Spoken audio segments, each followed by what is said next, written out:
மணக்கால் நம்பி திருநட்சத்திரம். அவரோட பிரபாவம் என்னங்கிறத பார்க்கலாம். முதல்ல அவரோட வாழி திருநாமம் பார்த்துடலாம். தேசமொய்ய கொண்டவர்தால் சென்னி வைப்போன் வாழியே, தென்னரங்கர் சீரருளை சேர்ந்திருப்போன் வாழியே, தாசரதி திருநாமம் தழைக்க வந்தோன் வாழியே, தமிழ் நாதமணி உகப்பை தாபித்தான் வாழியே, நேசமுடன் ஆரியனை நியமித்தான் வாழியே, நீள்நிலத்தில் பதிர்மக்களை நிறுத்தினான் வாழியே, ஆசிமகம் தன்னில் விளங்க வந்துதித்தான் வாழியே, மால் மணக்கால் நம்பி பதம் வையகத்தில் வாழியே. இவர் மணக்கால் நம்பி மணக்கால்ங்கிற ஊர்ல அவதரித்தவர். அது திருச்சி கிட்ட காவேரி கரையில இருக்கிற ஒரு சிறிய கிராமம். இவரோட ஆச்சாரியர் உய்யக்கொண்டார். உய்யக்கொண்ட கிட்ட இவர் மிகுந்த பக்தியோடு இருக்கிறவர். 12 வருஷ காலம் அவர் கூடவே தங்கி எல்லா கைங்கரியமும் பண்ணிட்டு இருக்கார். இவருக்கு பெற்றோர் வைத்த பேர் ராமமிஸ்டர் தாசரதி அப்படின்னு சொல்லுவார். இவர் என்னன்னா, இவர் ஆத்திலேயே உய்யக்கொண்டாரோட ஆத்திலேயே இருந்து கைங்கரியம் பண்ணியிருந்தார். ஏன்னா அந்த நேரத்தில் அவ தர்ம பத்தினி உய்யக்கொண்டாரோட பத்தினி இறந்துட்டான். குழந்தைகள் சின்னவா 2 பொன் குழந்தைகள். அதனால இவர் என்னன்னா அவரோட ஆத்துக்காரியமும் பண்ணி பார்த்துட்டு குழந்தைகளையும் பார்த்து இது பண்ணிட்டு இருந்தார். இவரோட ஆச்சாரிய பக்திக்கு எடுத்துக்காட்டா ஒரு சம்பவம் சொல்லுவார். அவர் குழந்தைகளை பார்த்து இது பண்ணிட்டு இல்லையா, காவிரி கரைக்கு கூட்டின்னு போவார் தீர்த்தாமரத்துக்கு. குழந்தைகளெல்லாம் குழந்தைகள் குளிச்சுட்டு வரும்போது என்னன்னா அங்கே ஒரே சேரு. குழந்தைகள் எப்படி நாங்கள் இதில் கால் வைக்க அப்படின்னு இது பண்ணுறோம். உடனே இவர் என்ன பண்ணுறாரு, அந்த எவ்வளோ தூரம் சேரு இருக்கோ அதில் நன்னா அப்படியே படுத்துட்டு குழந்தையில என் முதுகு மேலே ஏறி போங்க அப்படின்னு. ஆத்துக்கு பார்த்தா குழந்தைகளோட அந்த மண் காலோட இருக்கிற அந்த தடம் அப்படியே இருக்கு. உய்யக்கொண்டார் பார்த்துட்டு கேட்குறாரு, என்ன இது அப்படின்னு. உடனே இவர் சொல்றாரு, இல்லை ஒன்றும் இல்லை, குழந்தையில மண்ணில் வர முடியாது இல்லையா, ஒரே சேரு, அதுக்காக அவள் எப்படி வருவா குழந்தையில, அதுக்காக நான் இப்படி படுத்துனேன். அவருக்கு அப்படியே ரொம்ப சந்தோஷம். இவரோட குரு பக்தியை பார்த்து ஒரு ஆச்சரியப்படுறாரு. உடனே என்னன்னா அவரோட திருவடிகளை இவர் தலையில மணக்கால் நம்பி தலையில வச்சு ஆசீர்வாதம் பண்றார். அவ்வளோ சிறந்த குரு பக்தி.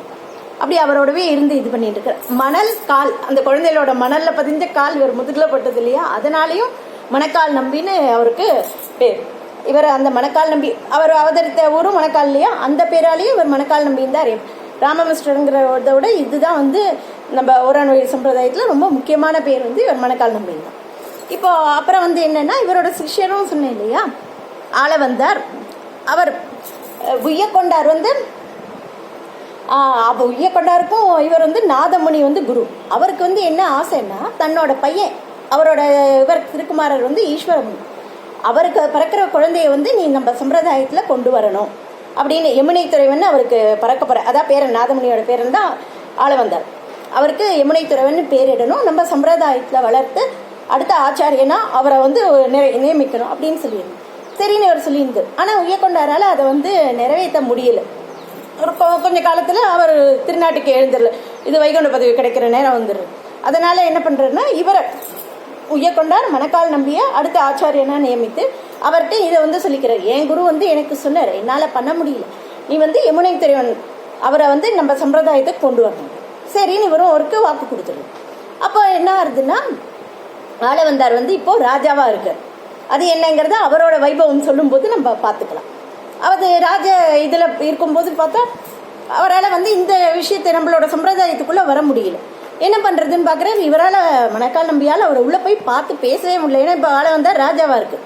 என்ன பண்ணுறதுன்னு யோசிக்கிறேன். சரின்னு என்ன பண்ணுறாரு, ஓகே இதுக்கு ஒரு தந்திரம் பண்ணி தான் அவரை மீட் பண்ணணும் அப்படின்னு முடிவு பண்ணுறாரு. அப்போ என்ன பண்ணுறாரு, தூதுவளை கீரை, அந்த தூதுவளை கீரை என்ன பண்ணுறாரு, தினம் கொண்டு அவள் மடப்பள்ளியில் தலையை பண்ண ராஜாக்கு இருப்பா இல்லையா, அவர்கிட்ட கொண்டு கொடுக்கும்.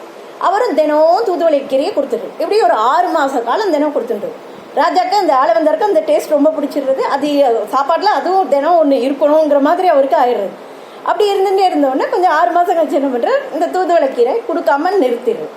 உடனே ராஜா தட்டில் இலையில பார்த்துட்டு, என்ன இன்னைக்கு வரவே இல்லை ஒரு வயதான ஒருத்தர் ஸ்ரீ வைஷ்ணவர் இதை கொடுத்துட்டு போவார், என்னமோ தெரியல அவர் கொஞ்ச நாளாக வரவே இல்லை அப்படின்னு. அவர் எங்கே இருந்தாலும் என்கிட்ட கூட்டிட்டு வாங்க அப்படி. சரி எனக்கு கூட்டிட்டு வாங்க. வந்தவொடனே கேட்குறாரு, ஏன் நீங்கள் எனக்கு கொடுத்துட்டே இருந்தேன், இப்போ நிறுத்திட்டேன், இப்போ எனக்கு உங்களுக்கு ஏதாவது செல்வம் வேணுமா, அதனால தான் நிறுத்திட்டேல, என்ன வேணாலும் சொல்லுங்க, எனக்கு அது ரொம்ப பிடிச்சிருக்கு, எனக்கு தினம் வேணும். நான் உங்ககிட்ட செல்வம் பெறறதுக்காக வரலை, உனக்கு செல்வத்தை கொடுக்கணுங்கிறதுக்காக வந்திருக்கேன். நாதமுனிகள் உங்கள் தாத்தாவோட அருமையான செல்வம் என்கிட்ட இருக்குது, அதெல்லாம் உங்களுக்கு நான் கொடுக்கணும் அப்படிங்கிறது. அப்படியா என்ன அப்படின்னு பண்ணோன்னே இவருக்கு கொஞ்சம் கொஞ்சமாக எல்லா விஷயத்தையும் சொல்லி சொல்லி இது பண்ணோன்னே இவருக்கு ஏற்கனவே யார் நாதமுனிகளோட பேரன் இல்லையா கேட்கணுமா, அவருக்கு அப்படியே ஞாபகமும் வர ஆரம்பிச்சிடும். சரின்னு இந்த இதுலேருந்து வர ஆரம்பிச்சிடும். அவருக்கு ஃபுல்லாக அந்த கீதையோட அர்த்தங்கள் எல்லாத்தையும் சொல்லி, முக்கியமாக எல்லா இதுவும் சொல்லி நம்ம சம்பிரதாயத்துக்குள்ளே கொண்டு வர்றதுக்கு இது பண்ணுறேன். அப்போ இவரை கூட்டிகிட்டு ஸ்ரீரங்கத்துக்கும் போகிறேன். ஸ்ரீரங்கத்தில் போய் நம்ம பெருமாளை காமிக்கிற பார்த்தா, இந்த செல்வத்தை விட்டா நான் ராஜ்யத்தை கட்டி இது பண்ணிட்டு இருந்தேன், நான் இது பண்ணிடுறேன். அவர் அந்த உலக வாழ்க்கையை விட்டுட்டு நம்ம சம்பிரதாயத்துக்கு வந்துடுறேன். அவர் எல்லா விஷயத்தையும் இவர் மணக்கால் நம்பி ஆள வந்தாருக்கு சொல்லி கொடுத்துறேன். சொல்லி கொடுத்துட்டு சொல்லவும் சொல்கிறேன்.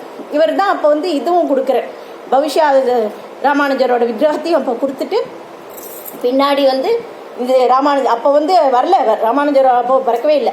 அப்புறமா வருவார், அவரை இது பண்ணணும், அடுத்த ஆச்சாரியனை நீ தான் தேர்ந்தெடுத்து இது பண்ணணும் அப்படின்னு சொல்லிட்டு அவர் பரமபதத்துக்கு இதுவாயிடுறார். அதுக்கப்புறம் ஆள வந்தார், அடுத்த ஆச்சாரியனா இருக்கார். அப்புறம் அவர் ராமானுஜரை பார்த்து இது பண்ணுறது எல்லாம் வரும். அடுத்த கதைகளில் நம்ம பார்க்கலாம். இதான் மணக்கால் நம்பியோட இது. மணக்கால் நம்பியோட குலசேகர ஆழ்வார் எழுதினார் இல்லையா பெருமாள் திருமொழி, அதுக்கு மணக்கால் நம்பியோட தனியன் ரொம்ப ரொம்ப விசேஷமாக இருக்கும். அதில் தான் அவர் எல்லா பேரும், அவருக்கு கொல்லி நாயகன் அந்த பேர்லாம் கூடலைன்னு எல்லா பேரும் கொடுத்து இது பண்ணியிருப்பார். ரொம்ப விசேஷமாக இருக்கும்.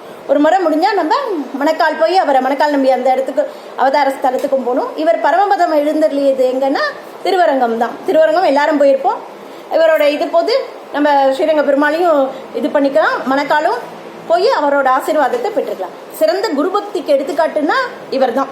குழந்தைகளுக்கு இந்த குருபக்தி இவர் இந்த கதையெல்லாம் சொல்லும் மூலமாக எப்படின்னு புரிய வைக்கலாம் நம்ம. நன்றி, வணக்கம்.